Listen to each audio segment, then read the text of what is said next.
Welcome to the Thrive TV Show with Lauren Parsons, helping you boost your health, energy, and productivity. Hi there, and welcome to another episode of the Thrive TV Show. I'm Lauren Parsons, your host today, and I'm thrilled to be joined with Pamela Barnum, all the way from British Columbia in Canada. Hi, Pamela.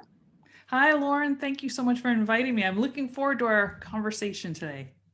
Oh, I can't wait. So for our listeners and viewers listening in, Pamela has an amazing background, an amazing story. She was both an undercover police officer and also a federal attorney, and she now is a trust expert, basing all of that knowledge that she's gained over many years into helping people understand how to build trust and improve their nonverbal communication. So today we're talking about how trust starts with you, and we're going to be sharing how to increase your confidence, become a better negotiator, and elevate your presence to increase trust. So I feel like this is just going to be just so helpful for anyone from any background. So I'm really excited. So before we get into that, Pamela, we're just going to go through and do our quick fire round. Are you ready for some this and that questions? I am ready. Okay, fantastic. So would you rather be a famous musician or an actor? Musician. Okay, nice. Are you an introvert or an extrovert? Introvert. Oh, so interesting. Leggings or jeans? Oh, leggings for sure. Yeah, nice and comfy, this whole Zoom world, Yes. isn't it? City or country? Well, I'm going to say city. For me, city. Yeah, nice. Meat or fish?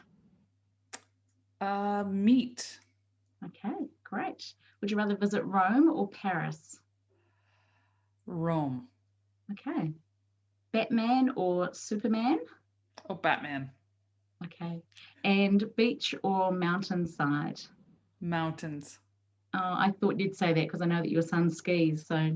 amazing. So Pamela Barnum is a former undercover police officer and federal attorney. While working in the justice system, she learned real-world techniques to build trust, detect deception, and interpret body language. As part of her Master of Public Admin degree, Pamela studied corporate negotiations, and now she teaches other people how to implement these techniques so they can negotiate better deals, increase sales, and build more trusting relationships. She's got a phenomenal TED Talk that's been viewed, or that was viewed by over 200,000 people in the first 6 months alone, and she's spoken to audiences from 50 to 12,000 all over the world. So it's fantastic to have you with us. Just, can you start by telling us a bit about the life as an undercover police officer? Because I'm sure people are interested to hear about that. Well, it was interesting, that's for sure. You learn a lot about trust because everything you do is founded on trust. If you don't have it, that can lead to really serious consequences for you. It's really where I started paying close attention to what people were doing as opposed to what they were saying, because normally drug dealers and criminals aren't always forthright with the information that they're giving. So you really need to look for those cues that tell you that you need to push a little further or find out more information. So I loved it. It was a great career. And of course, I was in my late 20s, early 30s when I was doing that. And when you ask me about musician or actor, I can't sing. I can't play an instrument. I sound like nails on a chalkboard. But in my fantasy mind, I would have loved to have been a rock star. And there were times when I was working undercover that I would be on stage with musicians and things, just to put a lot of attention on myself so that you get to know lots of people really quickly. There are techniques that you need to do so that you're not just operating in the shadows. You have to be someone that everybody feels that they know. And for an introvert, that's challenging. Yes. And you really, you feel like you're not plugged in when you're all finished with that. It just feels like, your battery has been drained considerably. But it was a great career. And that's how I met my husband, actually. We were working undercover together. Okay. So he wasn't one of the criminals that you were trying to befriend. He was like a partner or a sometimes I don't know. Yeah, he was a great guy. We had never met before. And he was on one side of the province, on the eastern side, and I was on the western side of the province. This was in Ontario, Canada at the time. And we were told that we were going to have to pretend to be a common law married couple for 10 months. So the first time we met, we were picking out an undercover apartment to go live in together. So we Wow. call it our government prearranged marriage because Yeah. of course we worked together for 10 months and then we ended up married. Yeah. Obviously got to know each other very well. We Wow. did. Yeah. So tell me, what was it like in those dangerous situations, and how did you have to use your interpretation of body language? Any stories you can share about, how that worked out for you? Well, there was one time that I think about in particular that a lot of people can probably resonate with. You're coming into a situation that you have no idea what's going on. And in this particular one, I was meeting a new drug dealer that I had no background with and that was unknown to our investigative team. So they could have been someone who was brand new, or they could have been someone that was very experienced and very dangerous. We didn't have a lot of that background. He had taken over for a territory of a dealer that I had been dealing with previously. And when they were taken out of the picture, when I made the phone call, the phone was picked up by this new person and we agreed to meet. So I'm going into a new place by myself, unarmed, no wire, all those things people see on television, not really the way undercover work actually works. So it's just me with cash going into a drug house. And when I get there, one of his colleagues, who was probably outweighed me by 150 pounds and 6 inches, opens up the door. And when I went in, he locks the door behind me. So I'm nervous. I can feel, but I knew I couldn't show that. And it's like so many times that we're dealing in our businesses or even in personal relationships, that fear is there, but to demonstrate it would weaken your hand, so to speak, and would maybe destroy some negotiations that are happening.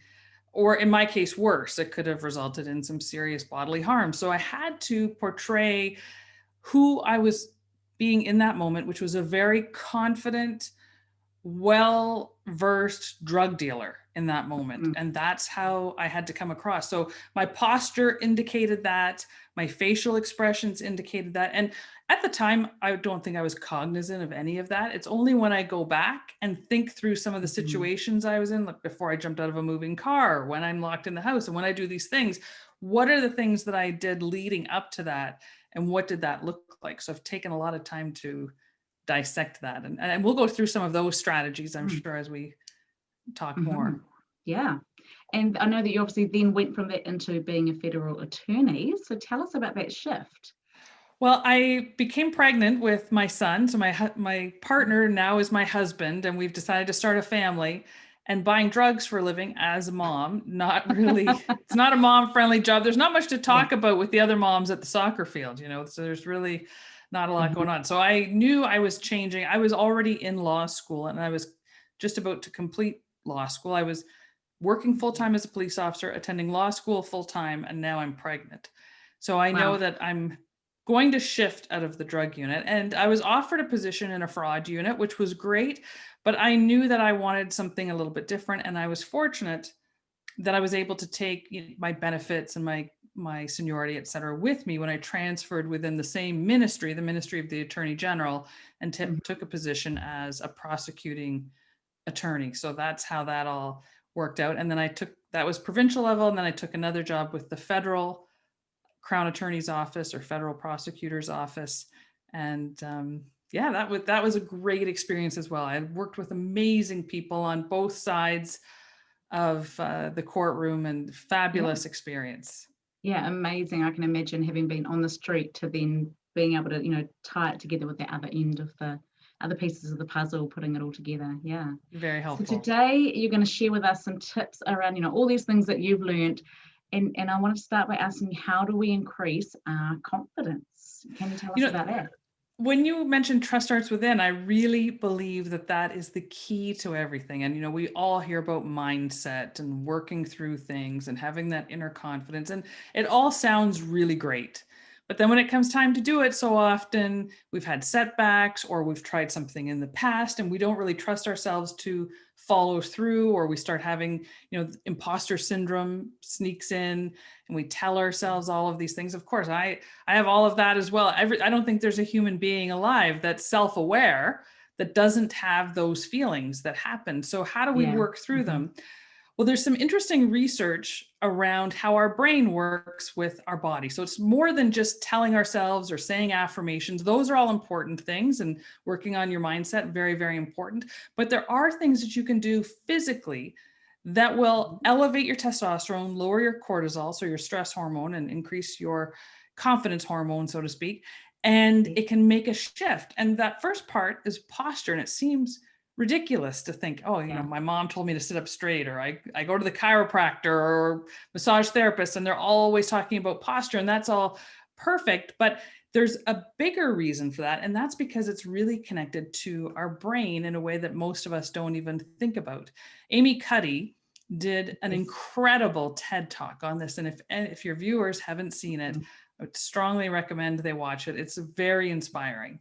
Yes, and I totally agree. I often recommend that as well. And I was just thinking of mentioning that same thing. So I'm glad that you've mentioned that. It's just, and again, because she talks about how your posture influences your life. And she also does that beautiful bit in the second half about imposter syndrome and actually how to work your way through it. Don't just fake it till you make it, fake it until you become it.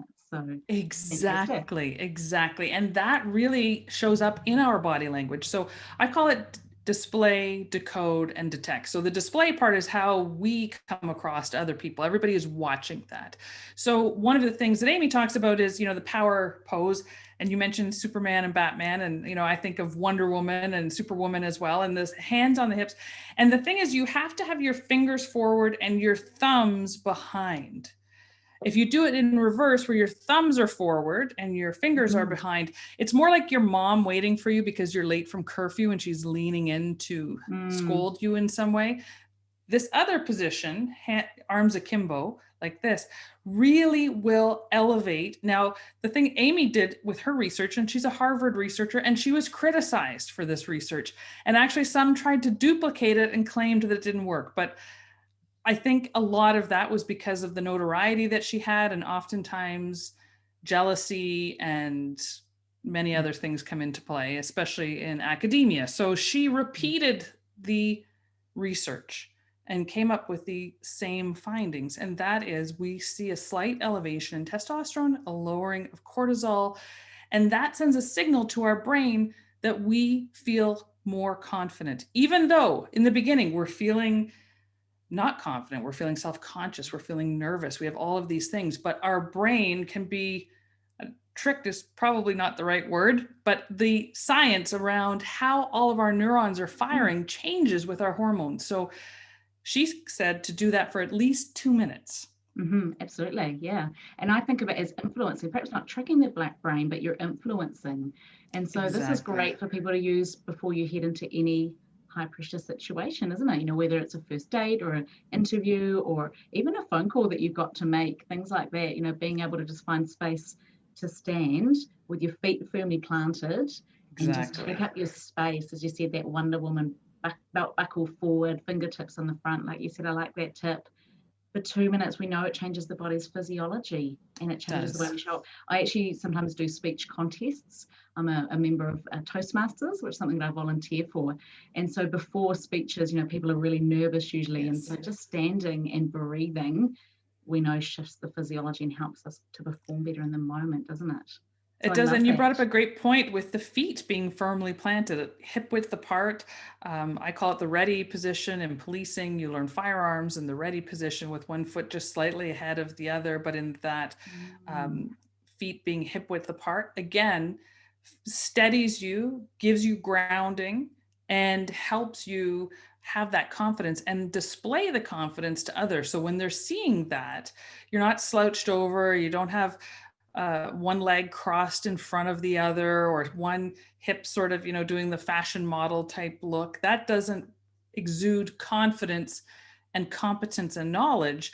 It could exude sexuality, but unless that's what you're going for, I would recommend that people go for the more competent, knowledgeable, confident look. That's going to get you further in business. And it also builds rapport when you have that type of stance, because people feel they can trust you. They see that you are steady and solid. And those are things that their brain, there's little cues that they're receiving that I can trust this person. I like this person. And, you know, we make decisions around that within 50 milliseconds. So the first, if any of your viewers watch this, within 50 milliseconds, they've decided they either have a good feeling about me or not so good feeling about me. And then within 7 seconds, their subconscious is starting to look for reasons to back up that initial reaction. Mm-hmm. And unless they've had a great first impression of whoever they're speaking with, they will then pay more attention to the negative cues that back up the reasons why they don't really like them, they don't really trust them, they're not going to believe what they say, which is why that first impression is so important. Not to put more pressure on people and to make people feel nervous about that, but just there are so many subtle things that you can do that will exude some confidence and exude likability and trustworthiness initially, that it makes it so much easier. Of course, you can recover from that, and we all have fumbles and things happen at the beginning of things, and you can work through that with your content and with how you're building rapport. But if you can really just get over that hurdle to begin with, it makes things so much easier. Okay, so I'm dying to ask then. I'm sure everyone can't wait to hear, what are these simple things that we can do to increase that likability and trust when you first meet someone? Some of this will go for in person, and of course we'll talk about a little bit virtual as well, simply because our world is constantly changing and shifting, and that's great. We're getting used to communicating in lots of ways that we didn't think that we would be.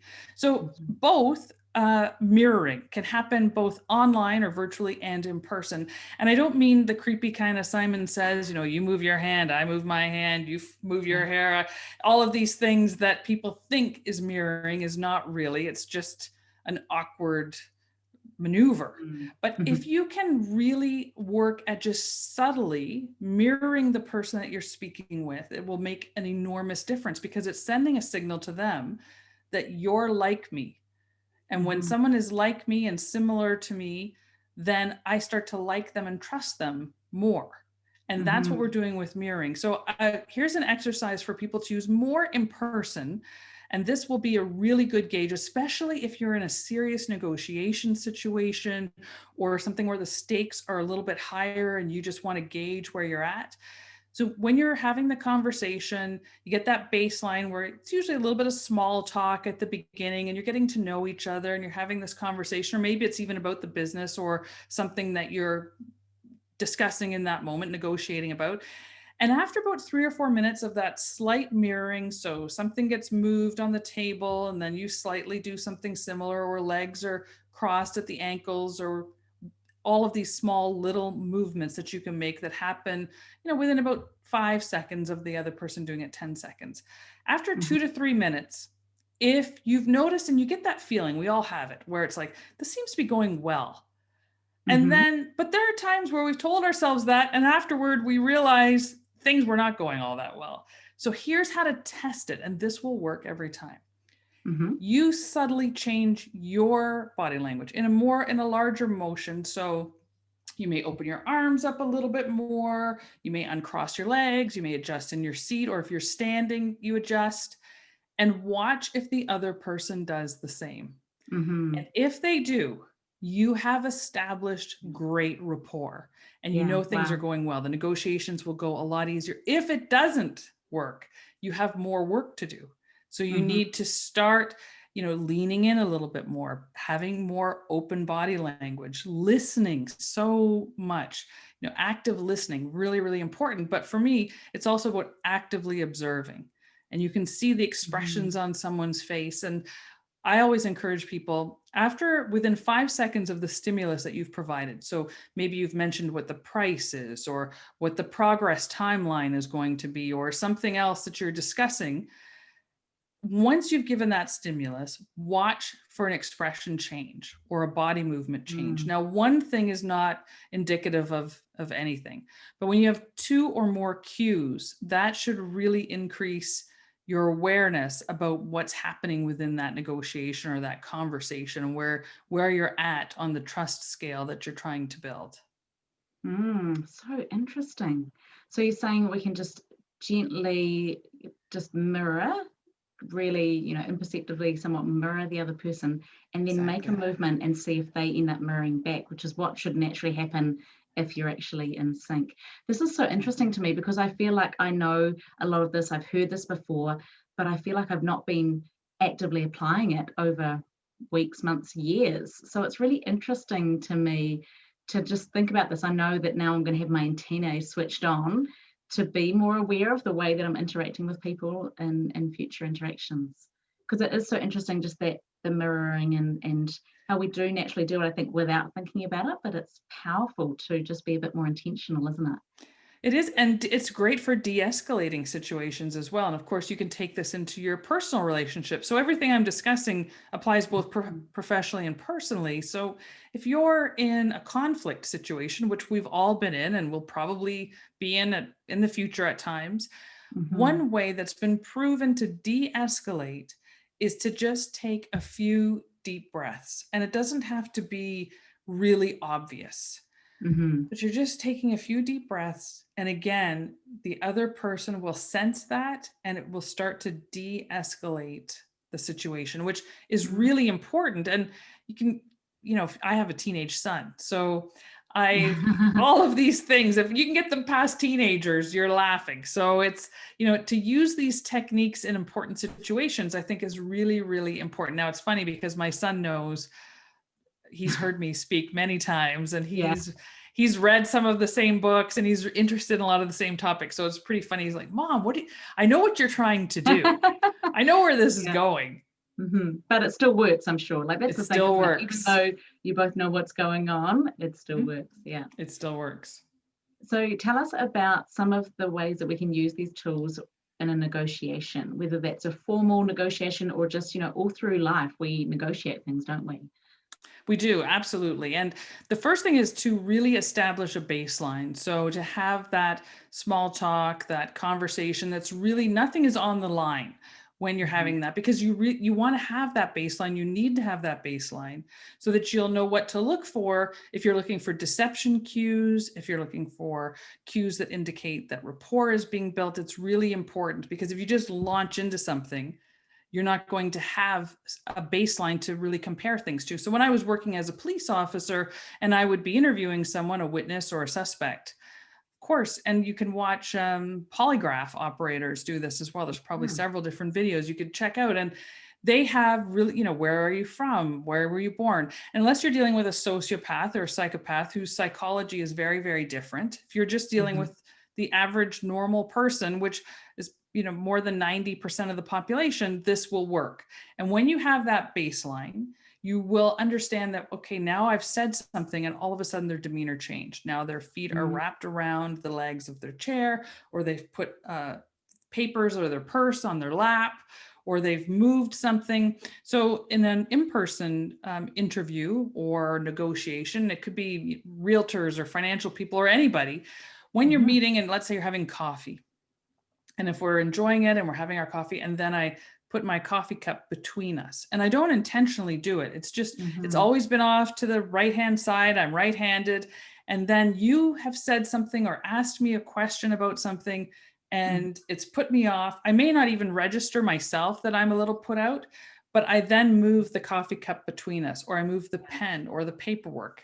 And there's exactly, you're motioning that invisible barrier. It makes a little barrier there, so that it does. Even, And to watch for that, because when that happens, that's a good cue that, okay, things are not progressing the way you're hoping that they're going to progress. So now you need to ask a couple of more discovery questions to really figure out what it is that changed their emotional state, because you're never going to know what someone is thinking. So if you hear body language experts say that they know what people are thinking, or they can absolutely detect lies, that is completely false. Can you imagine if someone could actually just go out and be a human lie detector? We wouldn't need any, we would just, oh, did you tell the truth? Oh, they would know automatically. But there are things that you can watch for. And when you start to have two or more cues, that is the signal to you that you're on the right track. You need some more discovery questions or some more stimulus, and then you can get down to finding out more about where they're at emotionally, what they're thinking, and that will help you in your negotiations. Fantastic. Yeah. And so you said that you're going to help us with elevating our presence so that we can actually really increase trust. So tell me, what does that mean to elevate your presence, and how do we do it? So elevating your presence is really making that great first impression and maintaining it throughout the interaction.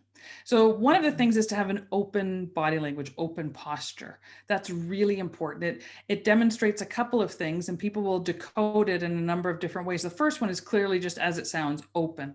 And when someone is open, you feel more connected to them, you're going to trust more of what they say, you feel a closer relationship.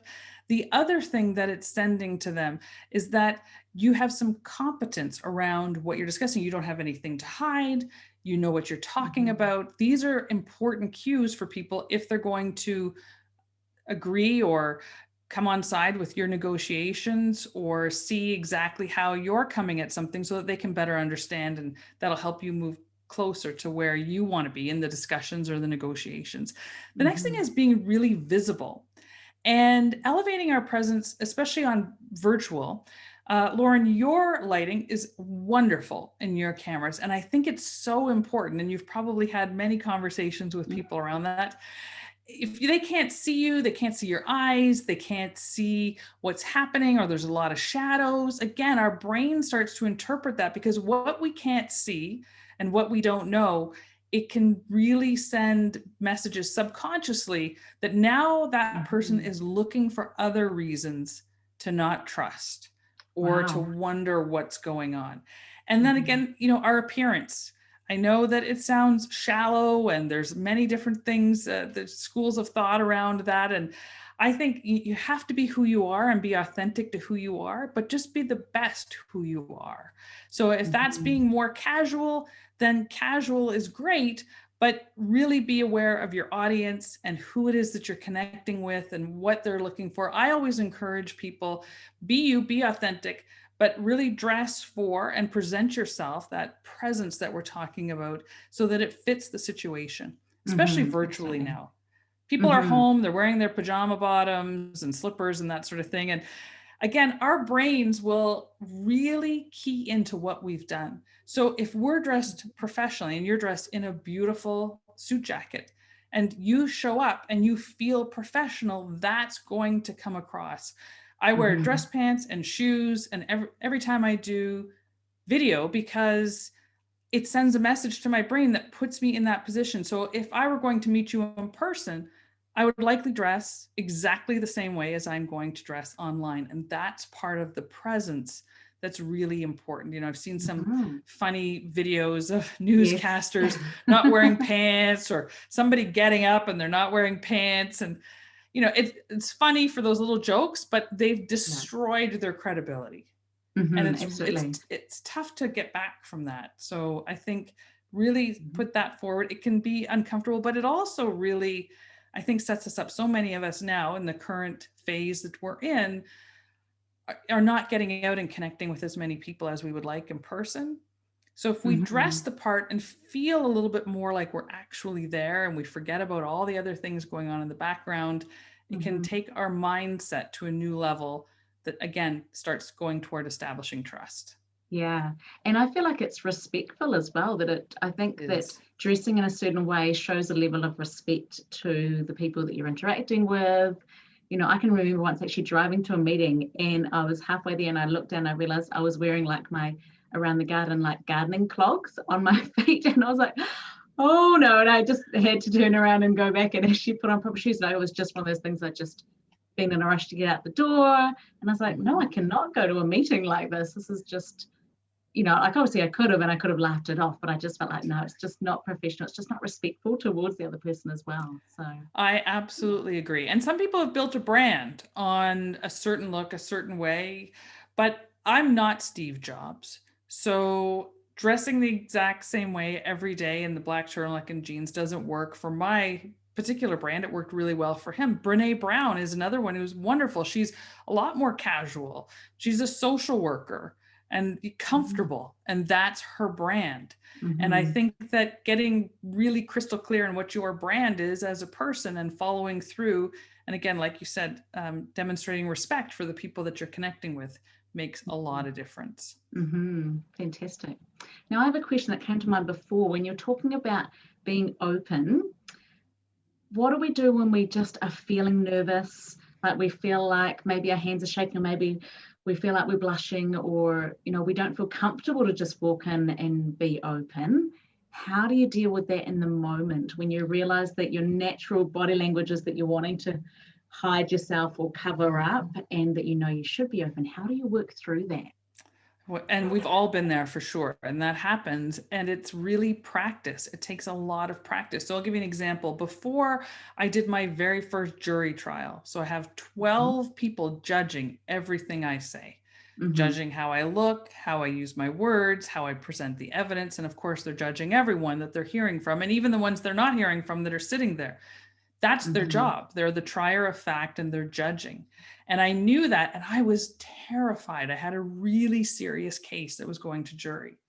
So I practiced and practiced and practiced, and I videoed myself, which is painful for any, some people don't like listening to their own voice. I'm one of those people. So, calling my voicemails, like fast forward through that, but watching yourself present or on stage or in front of a jury or giving a presentation for shareholders, et cetera, can be nerve-wracking, especially when you have a lot on the line.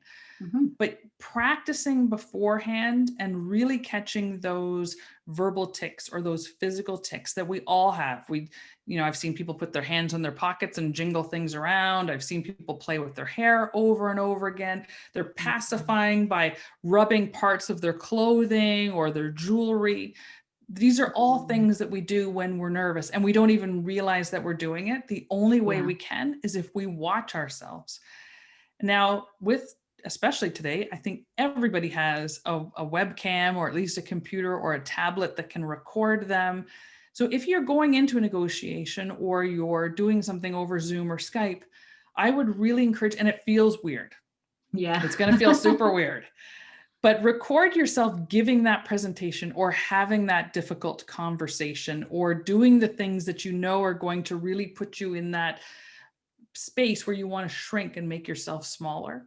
And the more you do it, the less you have to worry about getting the red face or the blushing throat area or doing the things where you're playing with your pens. I was doing a playback for a national news channel here in Canada on our most recent federal election that happened. And so they had all of the candidates doing their debate, and then they brought me on to discuss what their body language was indicating. Wow. And they, of course, politicians all receive great body language training. That's why they look the way they look, and they're so confident. They're not naturally that way. They've received, and you can tell people who are overdoing it a little bit, especially when they have those robot hands. They kind of go like little karate chops everywhere. You can tell they're a little over rehearsed, so you don't want to go down that road. But one in particular had a pen, and he wouldn't let this pen go, and he was playing with the pen. It was in the other hand. And when contentious issues came up, this pen was like a soother for him. Wow. And I'm sure he didn't realize that. And most people watching might not have paid that much attention, but some who maybe weren't on his team to begin with would start to find reasons why he looked extra nervous, or what is he doing and why is he pacifying? And I don't think they use those words subconsciously, but there were signals and cues. So it's important to let go of those types of things, to have natural open gestures, strong posture, really important, steady posture. And it just made me think of another point that's great for anyone who's in study mode or trying to remember things. So if you have a lot of material that you need to remember when you're doing a presentation, here is a way that will increase memory. And it's so simple. And this is all backed by research. But when you place both feet firmly on the ground, it helps you recall information easier. And so when I'm studying, or if I'm doing some research or writing, I always really try to be cognizant of keeping my feet firmly planted on the floor so that it will help me retain the information, which again will allow me to disseminate the information easier. Yeah, no, I totally agree with that as well. And it's interesting how our posture does affect so many things in our brain and our physiology, isn't it? It's just fascinating. And I often, when I'm speaking to a group, if I'm going to either reinforce a key point or perhaps do some sort of exercise, I'll invite everyone just to uncross your legs and get your feet grounded, because it is powerful. Like I have a standing desk, so I'm just thinking about it now and standing and really grounding my feet. And before I noticed I was standing with my feet quite close together. And so it reminded me to just take up my space, to move my feet out. Again, the Amy Cuddy research in her book Presence, just goes through so much research around taking up your space in whatever way that you Absolutely. naturally can. If you're in a foyer, obviously you're not going to stand there with your hands on your hips, but perhaps you can go into the bathroom and do that beforehand. But how to actually just do things that take up your space to open yourself up, even before it feels comfortable. And then as you hold that posture, it's like when we smile, it sends those messages to our brain that we feel happy. And before we know it, we actually do feel a little bit better than before we started. So I love these ideas around what we can do with our body to boost confidence, to be better in negotiations, just to be able to show up and be more present. So thank you so much. You're just such an amazing wealth of knowledge. I'm sure you've got some incredible other stories. So if people wanted to find out more or get in touch with you, Pamela, what's the best way to do that? Oh, I'm on social media with my name, I think on most channels. And my website is just my name, PamelaBarnum.com. So very easy to connect with. There's no opt-in things. You can just look at things if you want. If you want to reach me, there's a contact page. And in 2021, I'll have a podcast out. So I'm looking forward to sharing more. Yes, thank you. And you've been great, a huge inspiration, because I love that you have the video and the audio component of your show. That's perfect. Yes, and I can understand why people just do the audio, because it would be infinitely easier in lots of ways, but I do love being able to connect. And so if you're just listening in on Spotify or iTunes, then feel free to head to thrivetvshow.com and you'll be able to check out Pamela's episode and all the other, I think we're up to around 40 episodes. So enjoy looking at it. You can watch, and actually, especially for ones like this where we're talking about body language, go back and watch it. And you can also link through to Pamela's website down below, of course. So thank you so much for your time. I just want to wrap up by asking you if there's one final piece of advice that you'd love to give to everyone listening in, what would it be?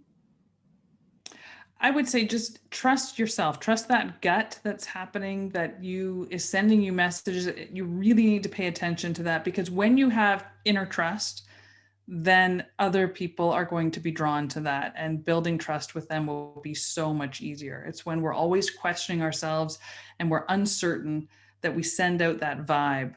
And I would really just love to see more people being in a position of self-trust. I think it could have a huge ripple effect that would be positive. Yeah, that's beautiful. And that actually really mirrors what I heard Brene Brown sharing recently around, just talking about trust. And she talks about the anatomy of trust as well. And that when we trust ourselves first, that's really critical, so that we can then trust others and build these networks of trust and build trusting teams within organizations. So phenomenal. So thank you so much for your time. I wish you all the best with your podcast. Make sure you go and check that out. That'll be coming out in the coming months. That's been another episode of the Thrive TV show. Go out and thrive.